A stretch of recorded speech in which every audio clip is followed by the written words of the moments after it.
বাইরে এত রোদ, আমরা কোথায় যাচ্ছি এই রোদের মধ্যে দুজন মিলে সেটাই তোমাদের সাথে শেয়ার করব। ফুল ব্লগটা দেখতে একদম ভুলবে না। নমস্কার, সবাই কেমন আছো? আশা করছি সবাই খুব ভালো আছো। এই ব্রিজটা তোমরা চিনতে পারছো, অনেকে যারা চিনতে পারছো না আমি বলে দিচ্ছি, এটা হচ্ছে হাওড়া ব্রিজ। তো প্রথমেই বলি আমরা আজকে কোথায় যাচ্ছি। আমরা কিন্তু আজকে বেরিয়ে পড়েছি নিউ মার্কেট যাব, তার জন্য প্রথমেই নিউ মার্কেটে যাবার সাথে সাথেই আমার যেটা সব থেকে আগে চোখে পড়লো, এটা কিন্তু ড্রেস কালেকশন আর কিন্তু কানের। কানের যে এত সুন্দর সুন্দর রয়েছে কি বলবো। তারপরে দেখো এই চিকনের এই ড্রেসটা, এটা কিন্তু হচ্ছে গ্রাউন্ড টাইপের। তো এই ড্রেসটা প্রথমেই আমার খুব পছন্দ হয়ে গেছিল। তো এক দেখাতে যেটা বলে না যে ভালো লেগে যায়, তো এই ড্রেসটার প্রতি সেটাই হয়েছিল। খুব সুন্দর লাল সাদাতে রয়েছে, এটা আমাদের পছন্দ হয়ে গেছিলো। তো অনেকটা দাম বলছিল, প্রচুর দাম বলবে তোমাদের প্রথমে, তারপরে কিন্তু তোমাদের সেটাকে দাম দর করতে হবে।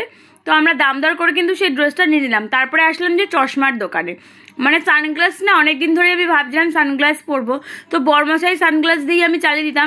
আর কি বলবো, কোনোটা আমার চোখে বড় হচ্ছে, কোনোটা ছোট হচ্ছে, মানে কোনটাতে আমাকে ভালো লাগছে তোমরা অবশ্যই বলবে। আর অবশ্যই করে কিন্তু দাম দর করে নেবে, প্রচন্ড দাম বলবে, 200, 250, 300, 400, 500 এর থেকে বেশি তোমরা কিন্তু অবশ্যই দাম দর করবে, না ঠকে যাবে। তো দেখো ওই যে সানগ্লাসটা দেখলে সেটাই কিন্তু আমি নিয়েছি, লাস্টে যে সানগ্লাসটা ছিল। তারপরে আমরা খেতে চলে এসেছি। আমরা যখনই নিউ মার্কেট বা কলকাতার আশেপাশে কোথাও যাই তখন এই রেস্টুরেন্টটা আমরা চলে আসি। আর দেখো পুরো পুরোনো দিনের, মানে অনেক বছরের পুরোনো এই রেস্টুরেন্টটা। আর খাবার দাবার নিয়ে আর কি বলবো, লোকে স্যালাড খায় কি, মানে খাবারের সাথে তো আমরা আগেই স্যালাডটা খেয়ে নিয়েছি, তার কারণ আমাদের প্রচন্ড খিদে পেয়ে গেছিল, ঘুরে ঘুরে আর মানে চলছিল না। তারপরে আমরা বললাম চলো আগে খেয়ে নিই।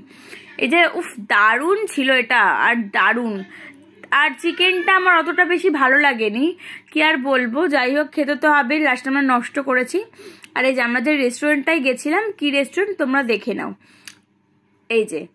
যাই হোক এখানে তোমরা একবার হলেও যাবে, দারুণ কিন্তু খাবার দাবার। বড়মশাই বললো কিন্তু যে এত ক্লিপ দেখো তুমি কোনটা নেবে, আর দারুণ দারুণ সব কালেকশন ছিল, সত্যি বলতে মানে খুবই ভালো লাগছিল, কিন্তু প্রচন্ড দাম ছিল।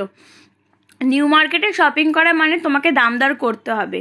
তারপরে কিন্তু আমি যাচ্ছিলাম কিছু কানের দেখতে, দেখো তার মধ্যে কত লোকজনের ভিড়। এটা কিন্তু অনেকদিন আগেকার ভিডিও, বিশ্বাস করো এত ভিডিও জমে গেছিলো যার জন্য আমি কিন্তু ভিডিও এডিট করার সময় পাচ্ছি না, যে মানে কোনটা ছেড়ে কোনটা এডিট করব।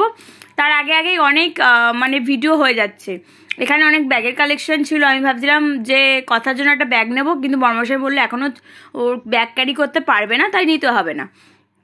তারপরে এই যে জুয়েলারি দেখতে যাচ্ছি, আর সত্যি বলতে কি বলবো, ভাবছিলাম এখানে কম দাম, কিন্তু আমি সম্পূর্ণ ভুল ছিলাম। বিশ্বাস করো জুয়েলারি কালেকশন নিয়ে কোনো কথা হবে না, দারুণ মানে কালেকশন, কিন্তু দাম প্রচন্ড। এক একটা জায়গায় তো দাম দর করাই যাচ্ছিল না, মানে এক রেট ছিল পুরো।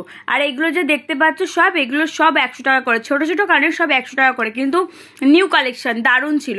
আর এই যে কানেরটা তোমরা ইতিমধ্যে দেখতে পাচ্ছ, এর আর একটা কালার ছিল, সেটা কিন্তু বড়মশাই আমার জন্য কিনেছিল, তো নিজে পছন্দ করেছিল। ও যখন নিজে পছন্দ করে আমার বেশ ভালোই লাগে। এই যে যেই কানেরটা ধরলো সেই কানেরটা কিন্তু আমাকে কিনে দিয়েছিল, আরও অনেক কানেরই কিনেছিলাম।